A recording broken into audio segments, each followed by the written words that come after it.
continuing to try to do things that other people don't do, or maybe the things that other people can't do. This is the stuff that changes the whole landscape. That's the story.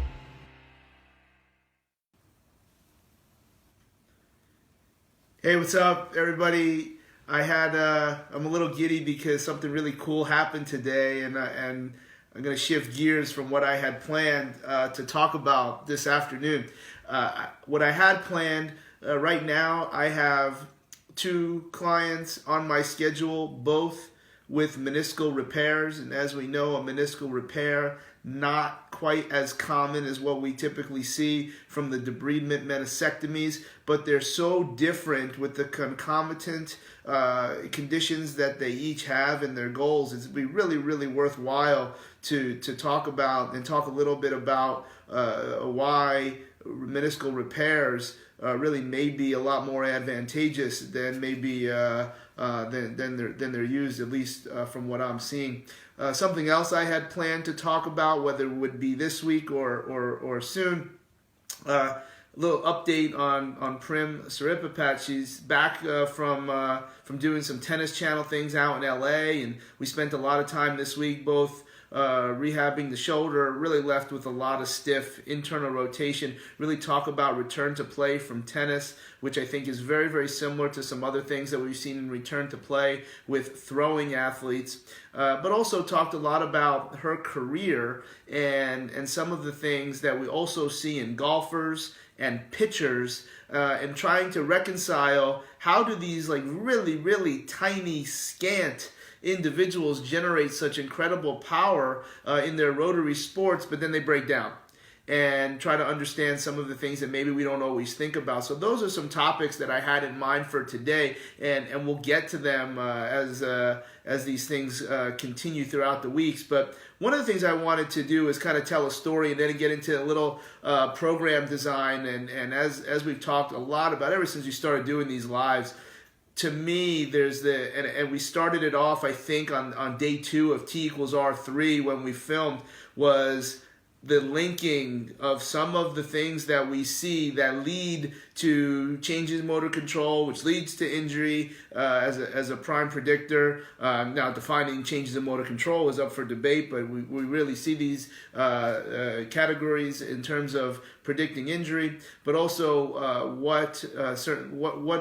understanding what a lot of activity in terms of the residue and the exhaust that these high levels of activity and training leave in terms of hypoxia and acidosis. We really talked a lot about this and how we really applied this to an incredibly high level athlete that got some really, really good news today. So I'd like to take you back to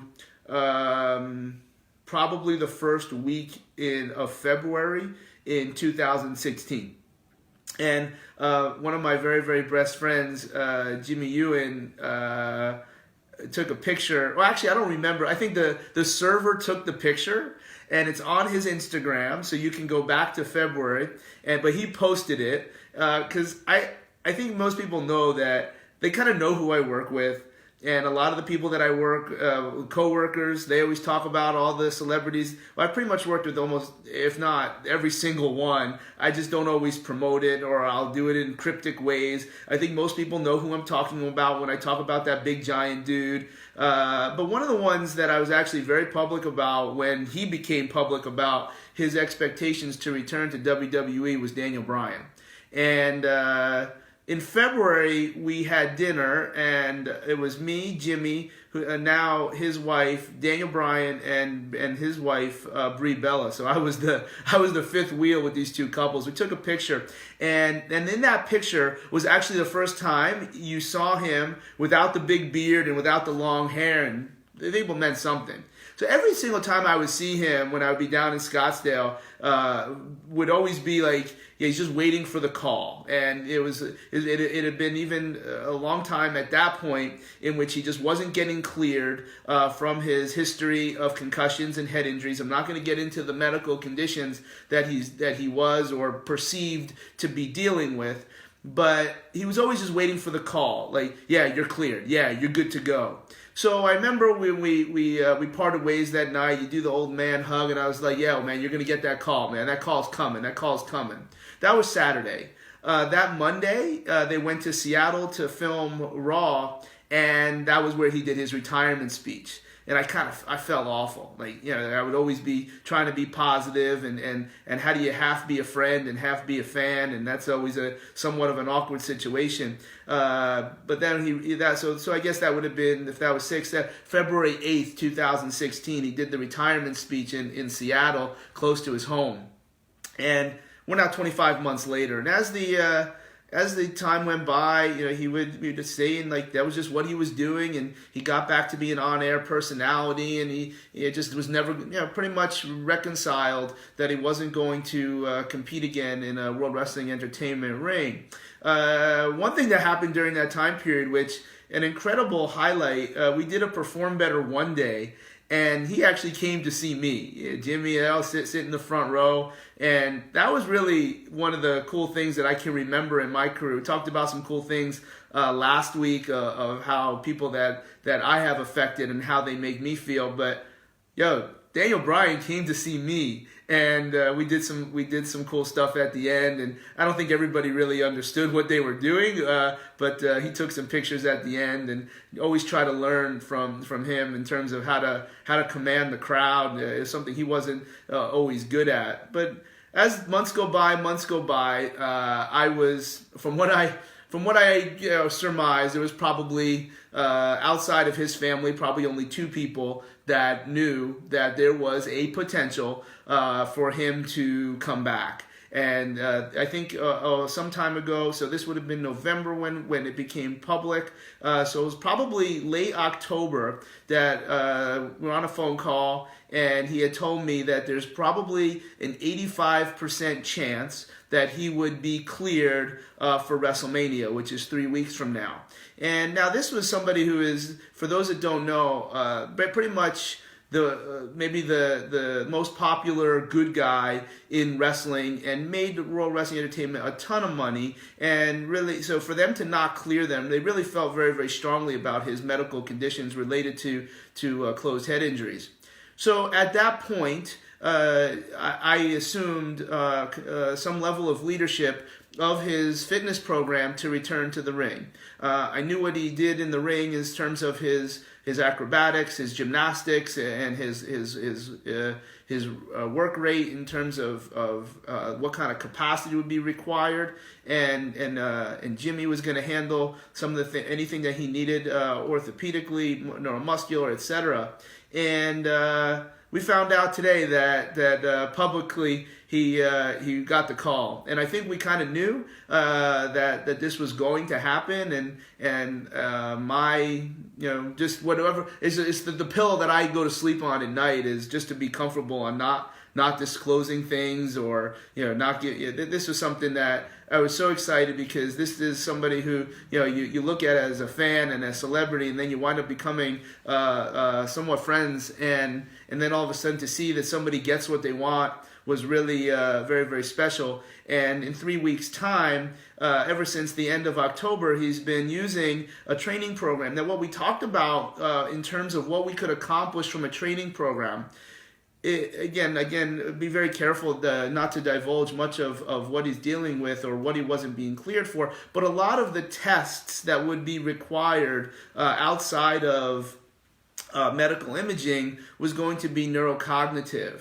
These were going to be like mental exams. And one of the things that we really you can almost strip it all the way back to if you don't have internal load measures that are very, very keen, such as heart rate, etc. Well, how do you know when to best change your intervals? And some of the things that you can talk about are, if you cannot, after a very, very intense interval on phase, how do you know how long to rest? Well, can you talk in a complete sentence? Not when you finish the interval, but when you move on. Can you do complex math problems? So one of the things that we talked about is, if you're going to do cognitive tests, I think we can do is develop a program design that minimizes some of those residue that I began to talk about several months ago that would impact cognitive solutions to questions or examinations, etc. So what we did was we developed a plan that really would meet his demands for running around in underwear and boots, so he looked the part, knowing what he can look like in terms of hypertrophy and body fat, develop enough explosive work capacity to perform in the way he does, but minimize the impact of the residue of intense training. And I think that's really what we've talked about for a lot of months. And again, what I have a very, very strong belief that if you can minimize those residues, you will also minimize impact of changes in soft tissue, changes in motor control, which then I think is very fair to say have a contextual part of injury. Now also add the travel, also add handling a newborn at the house, lots of things that a number of other stressors other than training where this all has to be managed. And one of the things I remember working in Hawaii for Tommy Heffernan and Hammer and Hank McDonald at University of Hawaii, where I was very, very impressed with a fellow named Scott Swanson. He's a strength coach at Army West Point, where he actually talked about these guys have a tremendously physically demanding job, and I might train them, I meaning him, differently if this was a different school where their part of their academic load and their academic preparation is physical tests for the United States Army. So he had to develop a fitness program that not only would maximize performance as a collegiate American football player, but also complement the stressors that they were having to deal with as cadets at West Point. Took the same approach with Daniel Bryan. So we'll talk about that training program and really how it could be tailored to him traveling. So we had to pick the right days. Even though travel might be largely consistent, it wouldn't always be. So we had to prioritize different kinds of workouts that could be achieved in a lot of different places, plus what he had at his home gym. And what we really focused on, obviously the first thing, like in terms of, this is a very accomplished lifter. During his time away, really got after, I think he actually competed in some kind of amateur Olympic lifting. So this is a high level athlete and a very, very experienced lifter. So I gave him, we started off with 2 days that looked very, very similar, where we would do 1 to 3 reps. So basically a traditional maximal effort method, but I would also let him choose Olympic lifts, because for him to be explosive in the ring and to look the way he looked, I thought Olympic lifts would be a good option. So these are largely barbell or kettlebell lifts. Dumbbells would certainly be a choice. So basically pick one compound lift where we would get 1 to 5 repetitions of over 90%. We would then match that. If you picked an even number of sets on one day, 72 hours later you would do 3. So this isn't necessarily a West Side maximal effort and dynamic effort, because like most of the time for dynamic effort for a skilled lifter, we're going to need to use the contrast method. And if you don't have your bands, your chains, your weight releasers, your springs, whatever you might be using, is going to be a little bit challenging. So how can we get high load, but also be more in a developmental stimulus rather than bringing the heat? So in the theoretical Monday, where you would have had 2 days off, so that's the theoretical start of your week, doesn't have to be Monday, but it should be after 2 days off or 2 days of just some oxygen transport training, you would pick a 1 to 5 repetitions of 90%. And then follow that up with another lift that would be a cyclic repeat explosive, such as Airdyne, VersaClimber. I'm not sure if the rower would be the answer, but I do think any of your kettlebell ballistics or any of your repetitive motions. I don't think Olympic lifts would work as that second lift. I think it could work as the first lift. Now, I would actually much rather go with some of the transition lifts for Olympic lifting, such as RDL, or whether you're going off the floor or out of the hang and just do a pull, or even a high pull. but I would probably favor those more than the catches. But regardless, you've got all the different options of clean grip and snatch grip. I would not choose that for the second lift, even though I'm still looking for something explosive, because I don't know that you can get into a cyclic repeat. You can certainly do 2, 3, however many reps of Olympic lifts with a barbell that you want. I don't think that's what they're most efficient. I don't think that's what leads to great technical efficiency. So I would probably prefer kettlebell, where we're not necessarily working on any carryover of the movement, because quite frankly, I think kettlebell swing and Olympic lift carry over to everything. But I want to be able to do reps for 10 seconds, reps for 15 seconds, sets for 5 reps, and then rest to the rest of the minute. So we would probably look at a percentage. So if we did 4 sets of 90%, we'll do 2 sets 3 days later. So if we're talking about Monday and Thursday. So Mondays and Thursdays look very, very similar. You're going to pick the same lift throughout the week. Pick the same lift the next week. So you see there is very much a West Side influence, but you can pick different lifts. That's one of the beauties of this, because for Daniel Bryan didn't forget how to do moonsaults, and he doesn't forget how to do running knees, and he didn't forget these things. What he needed to do is have the work capacity to have the timing and working together with whoever he's working with, and to be able to look the part and have low level of body fat and look like an athlete. To me, the exercises don't matter. We're just looking to fill these Excel boxes. That takes me to an aside, presenting at Perform Better in Boston, I'm going to say 2 years ago. And me and Boyle were sitting on the edge just talking shop a little bit. And one of the things that I thought was really, really important on what I don't think coaches understand, even from really brilliant individuals like him, that they can't follow enough. Like, I think that transition from being a young coach to a seasoned coach is, can you replicate what the program or the exercise is doing without that exercise? Can you pick something else? And what we started to call that is what lives behind the Excel block.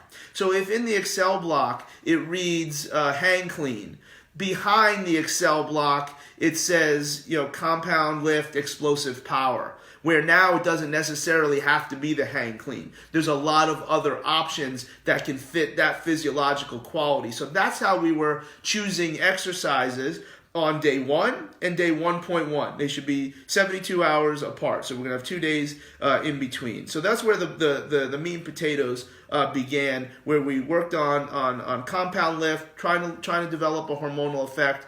Now, the cost of the hormonal effect, probably some peripheral muscle damage in terms of mitochondria. So we'll fill that back end of that second part of the workout with a cyclic repeat for mitochondrial generation or mitochondrial efficiency, depending on the on phase, on how long that we're working and how long that we're resting.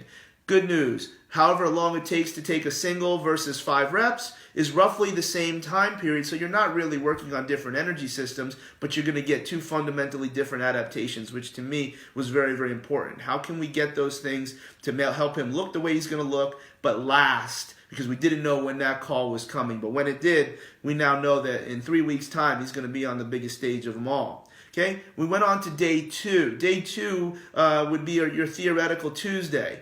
Airdyne, erg. Again, we're looking at cyclic repeat, but now we're going to go 30 to 80 seconds on our work phases. I think the research that we're following largely is actually Matveyev to look for the to look at oxidative adaptations of the heart and diaphragm. The time frames for these critical cardiorespiratory muscles appear to be different than developing oxidative function of peripheral muscles. So we'll look at sometime, depending on how the exercise you choose complements your neuromuscular abilities and skills, it might be anywhere from a 1 to 10 work to rest ratio. So for instance, if you're going to bring the heat for 30 seconds where you cannot do 31, you might take upwards of 5 minutes rest. And we're going to put that into 2, 3, or 4 consecutive sets, and then take a long break, and then maybe hit it again. There was a lot of variability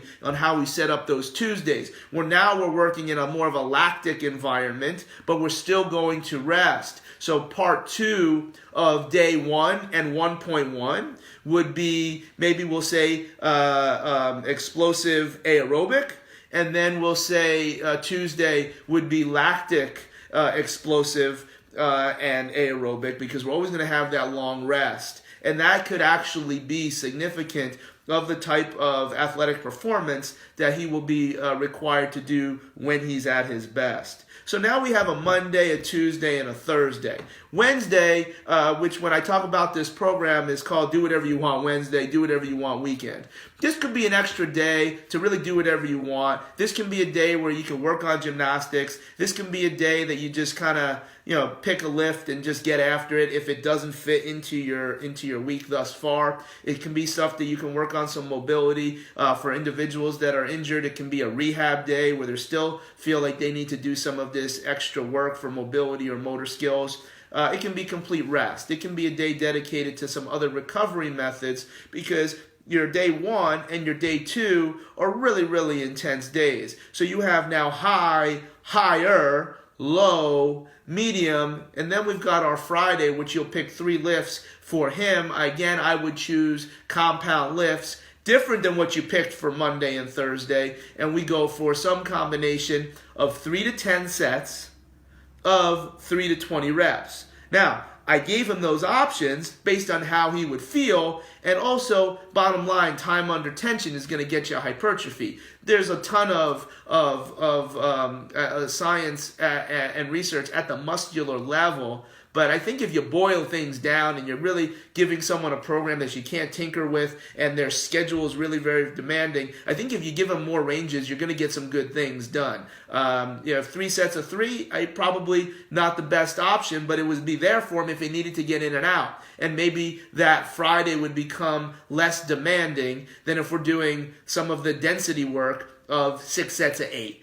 10 sets of 20, 3 sets of 20. I mean, depending how much time you have on that Friday, you can get after some lifts. I think they can be explosive lifts as well. Obviously, this is a way that I train a lot of, and depending on where you're at, I would always use different things to try new things, but where he was always on the road, or if he knew he could be reliable, and just pick the stuff that you're good at doing. And this is how we can develop hypertrophy, develop athletic ability on that Friday.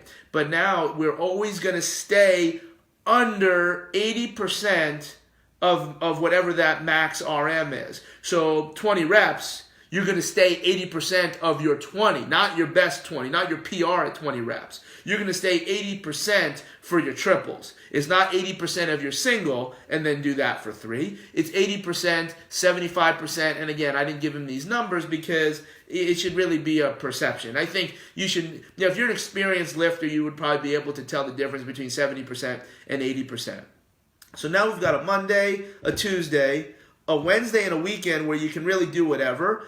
Because if you wind up doing too much on your Wednesday or weekend, your Monday will be lower, because when you do your cyclic repeats on that second set, you just stop when your heart rate doesn't get back down to 110, when you can't talk in a complete sentence that we talked about before, when you can't do complex math problems, when your RPE doesn't get down to a 3 at the top of the minute. There's a number of different things that you can use.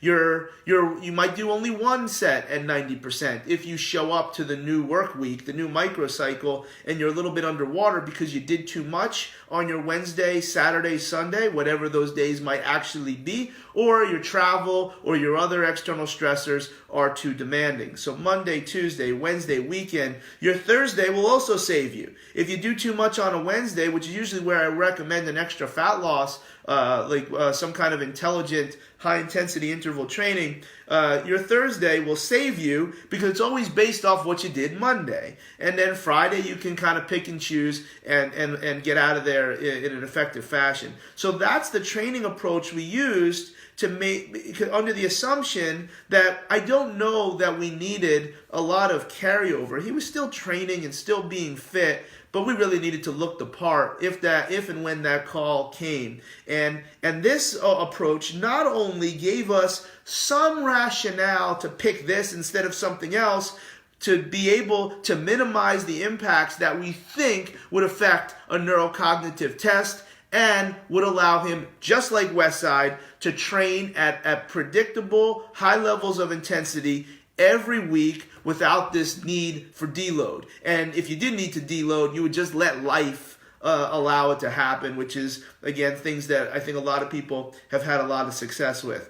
So it was very exciting to see this, and I'll be honest, kind of knew it was coming, just like, kind of know what teams are gonna, where players are gonna go, and et cetera. And it's kind of always a little bit fun to be able to know some of these things before they happen. But it was really, really exciting, and I know for me, it really never gets old. They're just people. Celebrities are just people. Professional athletes are just people. But I remember, I'll give you one more story, and then we'll sign off. I'm thinking it was my first, it had to have been my first year in Philly, so that would have been 2003. And Larry Brown came back coaching the Pistons, and it was his first year where the Pistons came to at the time Wachovia to play us. And the crowd was just electric when he was announced. He came over to our bench, shook everybody's hand, including mine. They didn't know me from Adam, because when I started with Philly, Randy Ayers was the coach. Coach Brown had already moved on. And I just looked around, and it was like, wow, like, I'm nobody, but I'm a part of something where 18,000 people are yelling and screaming and being diverted. And I think the big thing that gets me so excited about what Brian had happened today is to be a part of something that's bigger than just yourself. And I feel so good that I've been able to get to that. And I really hope that everyone else can look at things that way. When you impact somebody else, you realize that you're impacting a lot of other people. And even though your role might be really, really small, or it may even seem to be unappreciated sometimes, being bigger than something that's just about you. And I think sometimes that's almost a real challenge to interpret, where it might not be about learning more or having this incredible handle and knowing things that everybody else doesn't know. And it's almost like things come full circle in terms of what's really important. So I was really, really excited to be a part of that training process, where he's just a guy, but I was glad to have been a part of it. And in a couple of weeks, the roof is going to blow off that place when his music comes on. So that's all I got for this week. We got some other topics that, again, I had planned to talk about, like meniscal repairs and some of the things we talk about in scant rotary athletes, and why these injuries happen. And we'll catch those up later in the week or next week. So thank you for listening.